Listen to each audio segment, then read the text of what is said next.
தமிழகத்தில் அரசியல் மாநாடுகள் ஒன்றும் புதிதல்ல. காசு கொடுத்து கூட்டப்படும் கூட்டம், பிரியாணிக்கும் மதுவிற்கும் மயங்கி நிற்கும் சாராய கூட்டங்களை நாம் பார்த்திருக்கிறோம்.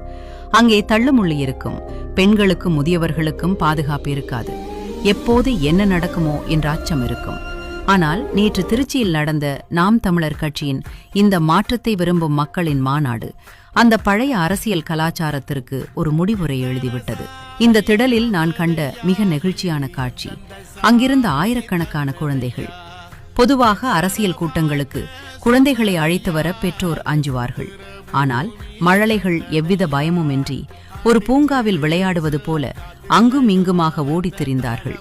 ஒரு பக்கம் அரசியல் முழக்கம், மறுபக்கம் மழலைகளின் சிரிப்பு. தன் குழந்தையை தோளில் சுமந்து கொண்டு ஒரு தந்தை முழக்கமிடுகிறார்.